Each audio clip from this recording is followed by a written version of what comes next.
सोच क्या रहा है राजीव? रिकॉर्डिंग स्टॉप मत कर। 6 बजने वाले हैं यार, कोई ना कोई आ जाएगा अब।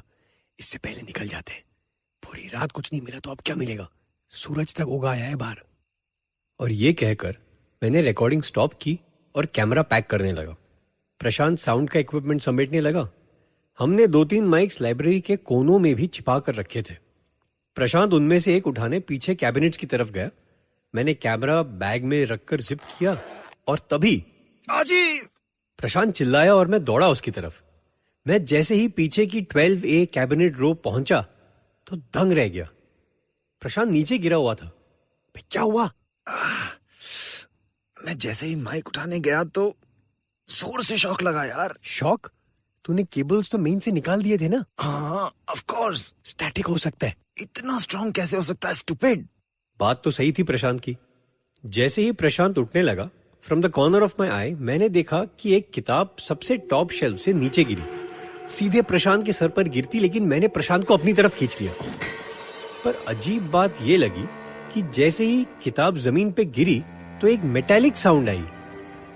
प्रशांत और मैं दोनों उस किताब को देखते रह गए। हिम्मत करके प्रशांत ने ही किताब को हिचकिचाते हुए छुआ और मेरी तरफ देखा। क्या? मैंने उससे पूछा। तब प्रशांत ने किताब उठाई और ये तो स्टील है। स्टील की किताब, या स्टील के केस में किताब। देख। व्हाट? That's so strange. वैसे बड़ा सुंदर बनाया है केस। जब तक हाथ से छुओ नहीं तो नॉर्मल बुक ही लगे।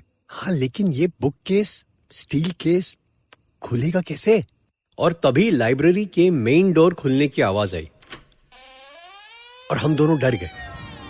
शिट, मिसेस दुआ आ गई। ओह नो, हमारा सामान सारा वहीं खुले में रखा हुआ है बे। Just take a deep breath. अब हम बचकर यहाँ से भाग नहीं सकते। मेरा कैमरा छोड़कर तो बिल्कुल नहीं।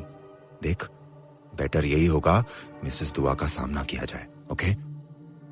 मैंने हाँ में सर हिलाया और प्रशांत ने वो स्टील की किताब वापस शेल्फ में रखी और हम दोनों वहां से अपने सामान की ओर बढ़े। मिसेस दुआ भी सामने खड़ी हमारे कैमरा और साउंड इक्विपमेंट को घूर रही थी। हम दूसरी बार इस तरह लाइब्रेरी में पकड़े गए थे। मतलब लास्ट टाइम हमें किसी ने पकड़ा नहीं था, लेकिन हम कुछ बैटरी पैक्स यहीं भूल गए थे निकलने से पहले। तो ऑब्वियसली अथॉरिटीज को पता चल गया कि कोई स्टूडेंट्स लाइब्रेरी में चोरी से घुसे थे। इस बार हमें कॉलेज के डीन के सामने पेश किया गया।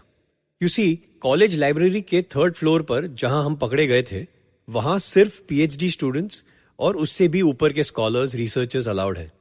हम तो बस 2nd ईयर स्टूडेंट्स थे और हमारे काम की सभी किताबें ग्राउंड फ्लोर पर ही थी। कभी कभी हम 2nd फ्लोर पर कंप्यूटर नोट्स बनाने चले जाया करते थे, लेकिन 3rd फ्लोर पर जाने की हमको परमिशन नहीं थी। हम वहां गए थे क्योंकि हम एक एक्सपेरिमेंट कंडक्ट कर रहे थे। क्या था कि जब से कॉलेज ज्वाइन किया था हमने सुना था कि 3rd फ्लोर की लाइब्रेरी हॉन्टेड है, तो वो चेक करने हम गए थे।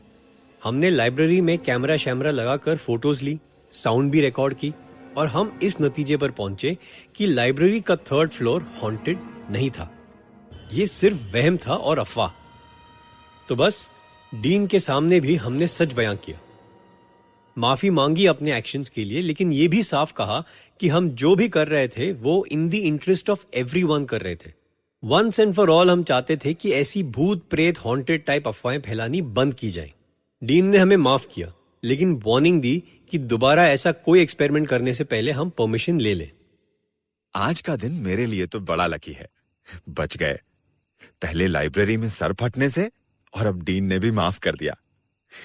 मैं ऐसे ही सोच रहा था कि वो स्टील की किताब अगर मेरे सर पर गिरी होती तो मेरा सर तो क्रैक हो जाता। यार हंसने की बात नहीं है, मेरे तो दिमाग में वो किताब अटक गई है। क्या है वो?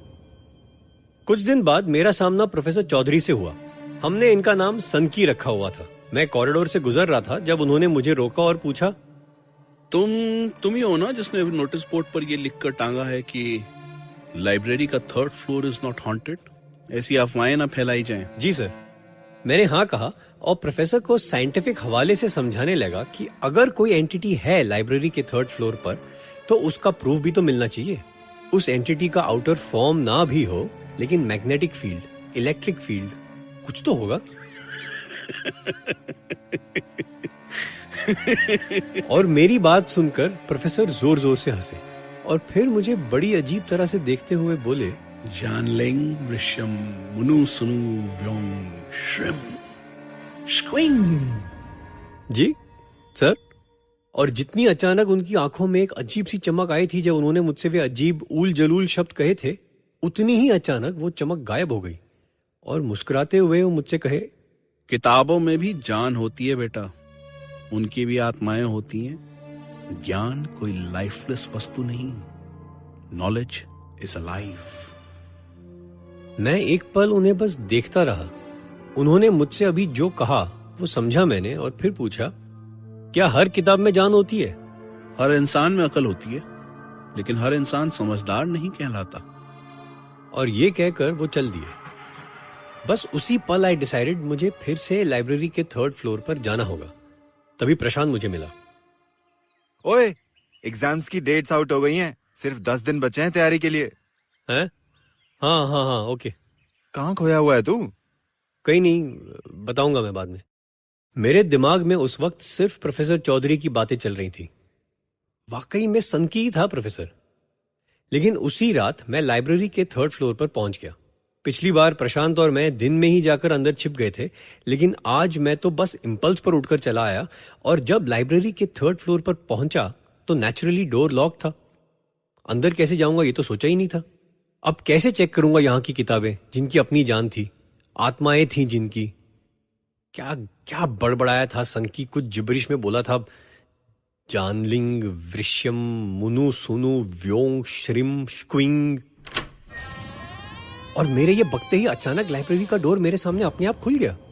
पहले तो मैं डर गया, ये कैसे पॉसिबल था, किसने खोला ये डोर? उस एक पल में मेरे पसीने छूट गए।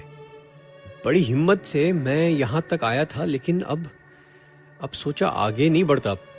फिर सोचा प्रशांत को बुला लेता हूं। एक्चुअली पता नहीं क्यों मैं प्रशांत को लेकर नहीं आया। अपनी जीन्स की बैक पॉकेट की तरफ हाथ गया तो रियलाइज किया कि मैं अपना मोबाइल भी गफलत में हॉस्टल रूम में ही छोड़ आया था। किसी तरह हिम्मत करके मैंने अपने पैर को वहीं जमे रहने दिया, लेकिन आगे झुककर मैंने एक बार लाइब्रेरी रूम के अंदर झांका। अंधेरा था, कुछ दिखाई नहीं दे रहा था, लेकिन पीछे की ओर सीलिंग पर एक स्पॉट था। हल्का सा ग्लो था वहां, जैसे नीचे से कोई लाइट ऊपर छत पर पड़ रही है। क्या था? और ये जानने बिना सोचे मेरे पैर अंदर की ओर चले। जैसे ही मैं लाइब्रेरी रूम के अंदर था, पीछे दरवाजा अपने आप बंद हो गया। अब मुझे पक्का यकीन था कि मैं यहां से भाग तो नहीं सकता, और अब मैं किताबों से घिरा था। और अगर इनमें जान थी, इनकी आत्माएं थी, तो मैं उन आत्माओं के बीच था। मेरी नजर फिर एक बार उस सीलिंग पर पड़ रही ग्लो की तरफ गई। अंधेरे में अब वो ब्राइटर दिख रही थी और मैं उसकी तरफ अपने आप आगे चलने लगा। जैसे जैसे मैं उसके करीब पहुंच रहा था, मैंने रियलाइज किया ये वही शेल्फ के ऊपर ग्लो थी जहां वो स्टील की किताब रखी थी। और जब मैं कैबिनेट की रो 12A के पास पहुंचा तो मुझे साफ दिखाई दे रहा था वो स्टील की किताब। उस किताब में से एक ब्राइट लाइट चमक रही थी, लेकिन ये लाइट ऐसी थी जो अपने ओर आकर्षित कर रही थी मुझे। और जैसे मैं उस किताब की ओर बढ़ने लगा, मुझे लगा मैं अब बिल्कुल डर नहीं रहा था, और मैंने उस किताब को उठाया। किताब बहुत भारी थी। मैं उसे संभालकर हाथों में कसकर पकड़े हुए एक स्टडी टेबल की ओर चला और उस किताब को टेबल पर रखकर मैं सामने बैठ गया। उस स्टील केस के ऊपर ना कुछ लिखा हुआ था और ना ही उसमें कोई की होल या कोई मैकेनिज्म दिखाई दे रहा था जिससे उसे खोला जाए। मेरी उंगलियां ये टटोल रही थी जब एक नेचुरल एक्शन में मैंने किताब का कवर जैसे उठाकर खोलते हैं वैसे ही किया और वो खुल गई और उसके अंदर पन्ने पलटने लगे। पन्नों पर लिखे अक्षर उभरने लगे और वो रोशन शब्द बनकर मेरे सामने नाचने लगे।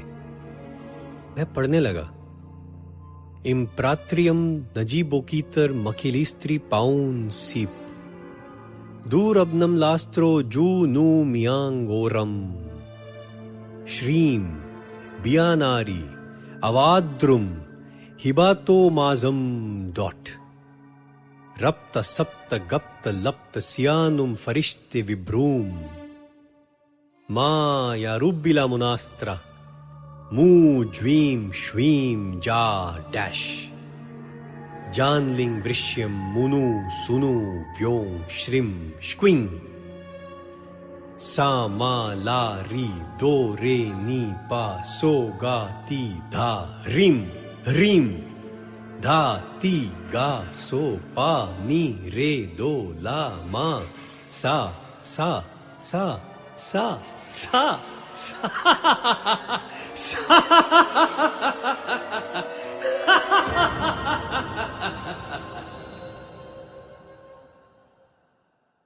अगले दिन राजीव का कोई अता पता नहीं था। वो गायब था। 2 दिन बाद मैंने उसके घर फोन किया। उन्हें भी कोई खबर नहीं थी। वो घबरा गए। पुलिस कंप्लेन दर्ज करवाई गई, लेकिन राजीव का कोई अता पता नहीं मिला। होता है, इंजीनियरिंग कॉलेज में अक्सर कुछ स्टूडेंट्स पढ़ाई के प्रेशर में आकर डिप्रेशन का शिकार हो जाते हैं। कुछ सुसाइड कमिट कर लेते हैं, कुछ भाग जाते हैं। 10 साल हो गए हैं। मैं अब खुद एक इंजीनियरिंग का प्रोफेसर हूं। मेरा आज भी यह मानना है कि भूत, प्रेत, आत्माएं ये सब अपने ही मन का वहम होती हैं, जो हमारे डर से, हमारी दबी हुई अधूरी इच्छाओं से, हमारे अपने दिमाग की कंफ्यूज्ड उधेड़बुन से पैदा होते हैं। हम अपनी ही सोच का एक विकृत, डिफॉर्म्ड रूप देखते हैं या महसूस करते हैं। आज मेरी जिंदगी का बहुत बड़ा दिन है। जिस कॉलेज से मैं इंजीनियर बनकर पास आउट हुआ था, मैं उसी कॉलेज में वापस जा रहा हूं, कॉलेज का डीन बनकर। मेरे स्वागत में एक छोटा सा प्रोग्राम रखा हुआ था कॉलेज फैकल्टी ने, जिसके बाद मैं अपने केबिन में एंटर हुआ। मैं अपनी टेबल पर बैठा ही था कि मेरी नजर पड़ी सामने एक एनवलप पर, जिस पर मेरा ही नाम लिखा हुआ था।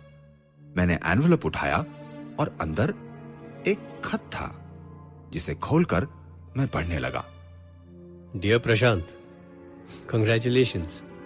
बस तुमसे इतना ही कहना चाहता था कि भूत प्रेत आत्माएं होती हैं।